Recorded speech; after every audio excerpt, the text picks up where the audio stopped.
Hello everyone, and welcome back to another episode of Barbeno's World. I'm just chilling here on top of my villager breeder that we built in the last episode, because we still need almost 50 more villagers to finish up the overworld mob switch. Oh yeah, and did I mention that we're also going to make a nether mob switch, which is going to take 70 more villagers. Also, it's come to my attention that I didn't really explain in the last episode how this villager breeder works. And yeah, basically what happens is 2 farmer villagers are in each farming patch, and they just grow the potatoes, harvest them, and share them with the other villager in their square. And when they get enough potatoes, they will breed.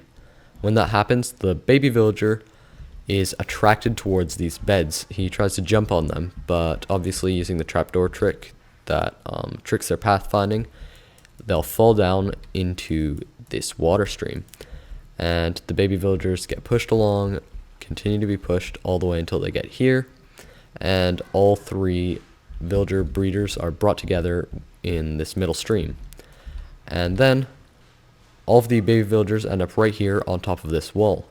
And when they end up growing up and they're adult villagers, they are able to fit their head into the water up there, and they get pushed into this pool for long-term storage until I want to use them.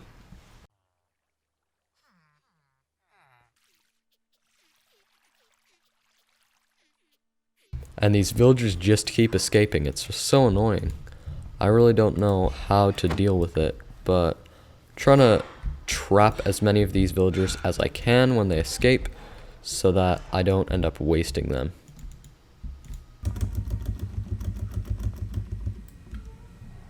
Why do these guys keep escaping? Alright, I've been AFK at the villager breeder for quite a while, and I've noticed something that's kind of annoying. Once it gets up to like 20 villagers in there, basically every single new adult villager just ends up escaping. And they just end up like trekking around about here and escaping, eventually dying.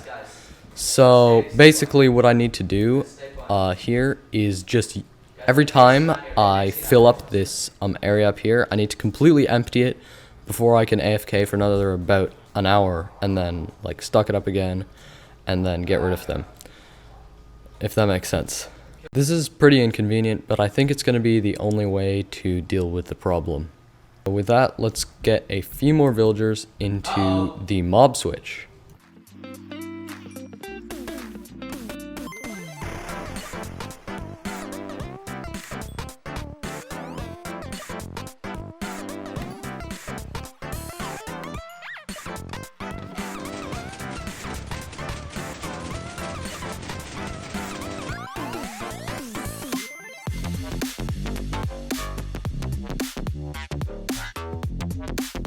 I am so close to having all of the villagers collected for the mob switch.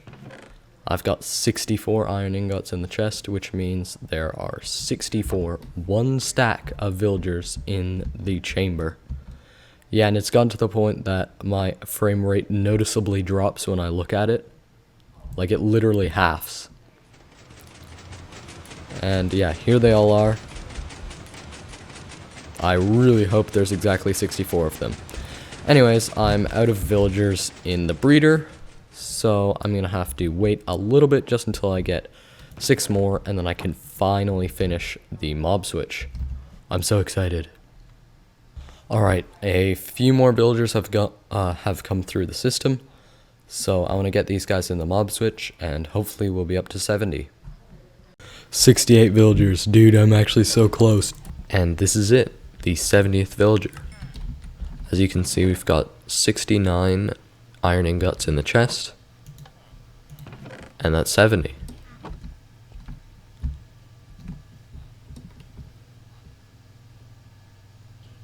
Nicely done. I was a little bit worried that I would botch up the count, but I found out this way to check how many entities are in an area. And basically in the F3 menu, there's a info line with an E. Yeah, here it is right here. And as you can see, there's exactly 70 entities that are rendered. and because I'm looking straight up, there shouldn't be any other entities that are getting rendered here. So it should just be counting the zombie villagers I have, and that means I've hopefully counted perfectly right. You've seen this before. This is a spawning chamber for zombies, and we just need to get a zombie to spawn in this area down here. We can flush him into the corner and hopefully pick him up with a minecart. Well, that was a fail. We just got 4 creepers, so let's have another go at it.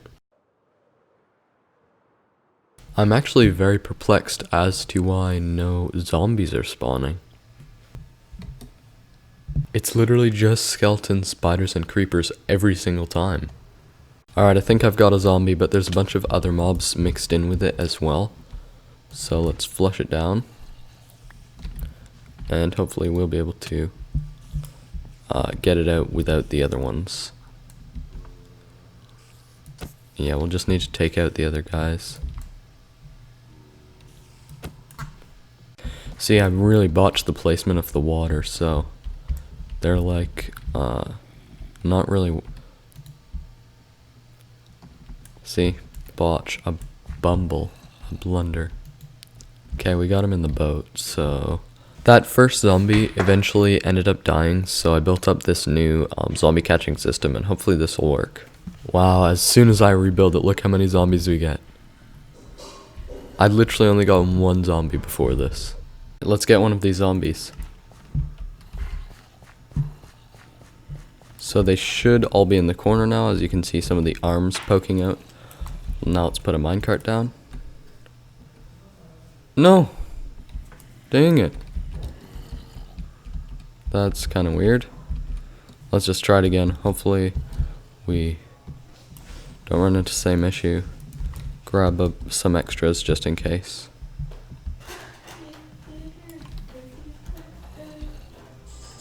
Dang!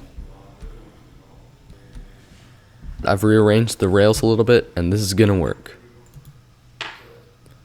Good. Yeah. Okay, the zombie's going in. And he's already zombifying them. And they're converting.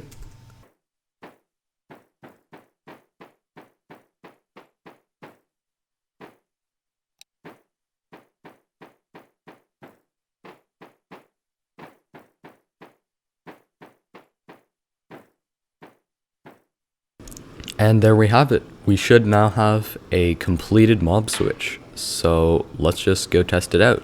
Basically what I'm going to do is the same test that I did in creative. I fly up all the way to the top of the world and check the mob cap. So let's do this.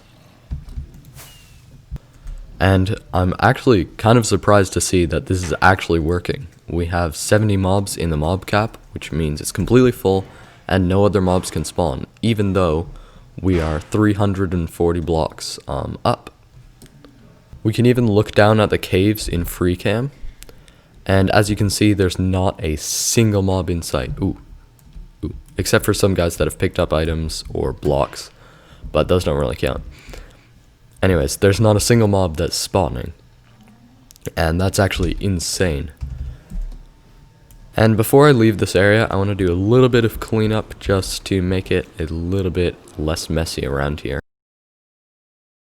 I'll ruin my mob switch if any of these guys pick up items. Oh boy, I didn't actually consider this, but I think I did actually ruin the mob switch. There's 2 guys in there at least that have picked up items, so I'll have to fly up. Oh yeah, there's a lot. I'll have to fly up and see what the damages are. So we're at 67, but that's really annoying because I can get more villagers in there, but those 3 guys that have picked up items are always going to be there, and they're just going to be like causing extra lag that they don't need. But I guess what did I expect? I couldn't do it perfectly. Alright, I know I said that I could fix the problem of some of the zombie villagers picking up items. It was really annoying me, and I didn't want to just let the zombie villagers stay in there and cause extra lag. So what I've decided to do is restore from a backup from yesterday, just before I caught the zombie and converted them. So as you can see, right now I've got 68 villagers in there right now. So I just need to get 2 more in, and then we can catch the zombie again. So basically, everything that happened in the past 2 minutes of this episode happened in a alternate timeline. So when I was trying to get the villagers and the zombies into the mob switch chamber the first time, it was a bit of a fail because my idea was to get it in from the top, as you can see here, and I had to use this piston thing. It was all kind of an abomination. But yeah, I just now came up with this genius idea to get them in from the bottom instead of from the top. Activator rails are really funky, but sometimes they can work to your advantage, and they can actually make villagers like jump up through blocks into places you want to get them into. I'm pretty sure this is like the way to get mobs into a 1x1 from a minecart. It is actually genius. And yeah, I've tested it like 20 or so times, and not a single one has escaped. And this system should also work with our zombie, so we can put him in like this and get the same chain reaction effect. Wow, this is truly a work of art. But yeah, hopefully it works. Let's have a go at it. We just need 2 more villagers to go in there, I think, so we're almost done. Alright, this is the first guy. Let's see him go. Dude, this is legendary. Why did I not do this before? Yeah, I can't believe I only figured this out now. I'm about to send the final villager through, and let's get a good view of it from this angle. Here he comes. Yeah, he totally just glitches right into there. It's genius. Now if we look at the entity counter on the F3 menu, you can see that it's right at 70. I had to build another zombie catching chamber because I haven't caught a zombie yet in this timeline. So let's go ahead and do that. I think we've got a zombie in there. We've also got a creeper. Hopefully that guy doesn't get picked up, but yeah. Let's have a go.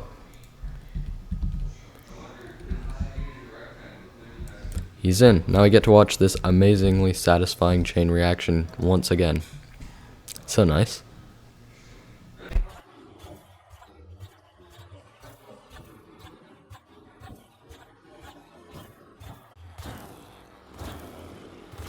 Alright, the chain reaction is now done, so let's do the same test to see if it's working.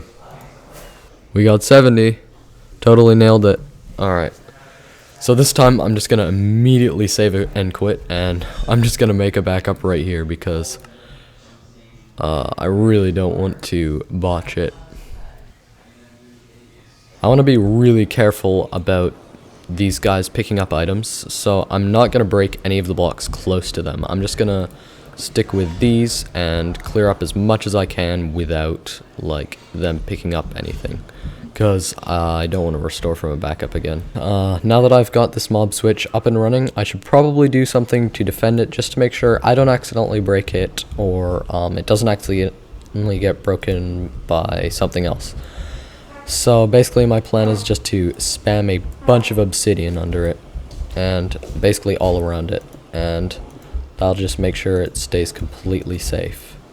Isn't that just nice? Anyways, you can tell that this mob switch is working by the fact that I'm just trundling around it here at night and nothing's really spawning on me. But I really want to go somewhere else in my world that's not over here and really make sure it's working, although I'm quite sure it will. I'm over here at the castle, and as far as I can tell, the mob switch is totally working. But I want to do the same test where I fly all the way up and make sure there's 70 mobs in the mob cap. So let's go. That ought to be high enough, and as you can see, there are still 70 mobs. You actually have no idea how much I like this. This is amazing. I won't really have to worry about mobs in the overworld ever again.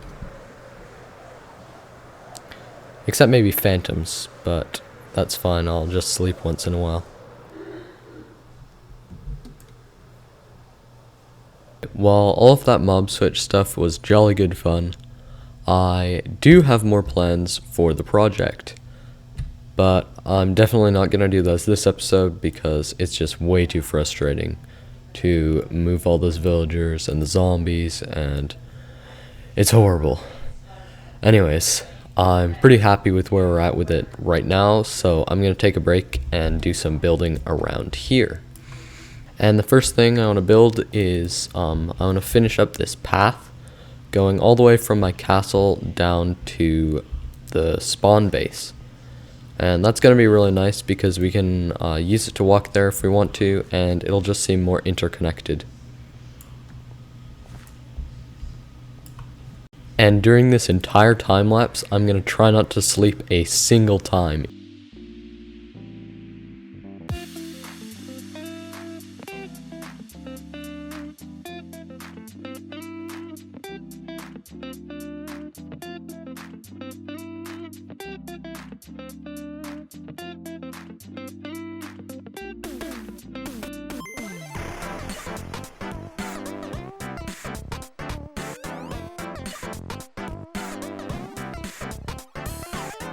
Alright, this path looks quite good. Pretty simple, just what it was before, the cobblestone, the gravel, and the andesite, going all the way over to this area, which is quite a mess right now. Hopefully we'll be able to fix that soon. Anyways, the only part of the path that I kind of skipped out on was the parts where it goes over the ravine and the river, and that's because I wanted to build a bridge here, and I've never built a bridge before, so hopefully it turns out alright. I'm not sure if this is a good start, but I think it looks fine. I just kind of spammed different spruce things and some campfires, and next I want to put some stone bits around it, I think. Yeah, alright, I'll be the first to admit that this is not my finest work, but I don't have all day here, so we gotta move on to building this other bridge right here. Don't look at them as a bridge, look at them as like a boardwalk or something. That makes them look a lot better, right? Just look at this picture that I took with shaders. It looks good, right? Right? Anyways, now that we have connected everything up with the paths, I want to start working on cleaning up the spawn area. And yeah, this place is just totally a mess. I've got a bunch of farms here, and actually I was trying to clean up a bit here for a while. I removed the cactus farm that I had here that doesn't work anymore, and I also got rid of the temporary nether tree farming area that I had over there. So now it doesn't look like we have too many farms in the area, and I think we could probably cover this up with like one big building. So you see this pyramid over here that I built below my mob farm? I want to kind of take some elements of this design and put it on the building before my farms over here. So I want to basically do this, but instead of a pyramid, I want to do a dome. So I need to lay out a circular base down at the bottom. So this build is mostly made out of cyan terracotta, smooth quartz, and white glass. And I want to follow that same block palette as I said. So I've got a bunch of cyan terracotta here, and over at my villager place I've got a ton of glass, but I definitely don't have enough quartz. So I'm going to spend quite a while trading with my mason villagers.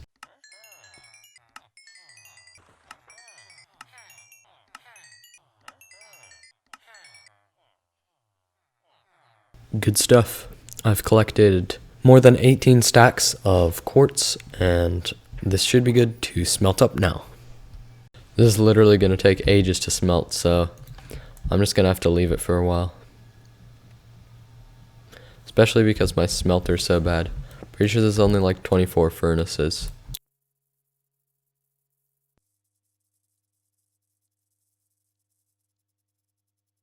Welcome back, everybody.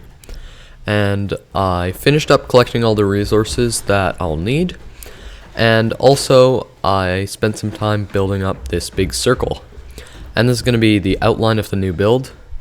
It's honestly probably a bit larger than my old pyramid, and yeah, I'm really excited to get into building it. This circle is 61 blocks wide, by the way.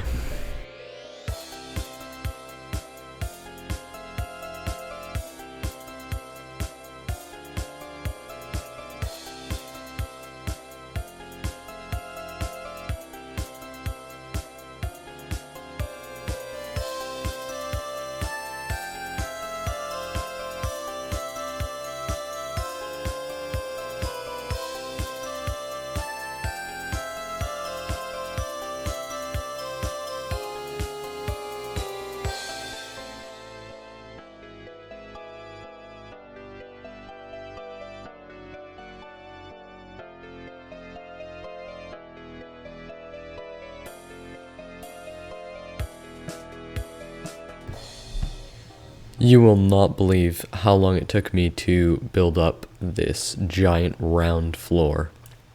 Yeah, it was a couple hours, and it really made me realize that this building is going to be a lot more effort to build than I kind of expected it to be. But anyways, I think it's already starting to take some really good shape. Even though I just started, you can kind of see what it's going to look like, and it already looks so much cleaner than it did before.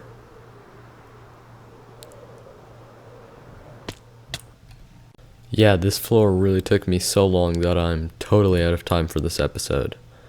So, I guess that's all that we're gonna do, but yeah, as I mentioned, I really have some big plans for the mob switch area, and also here is gonna start developing to look super cool, and I can't wait. Anyways, that's gonna be it for this episode. Thank you for watching, and goodbye.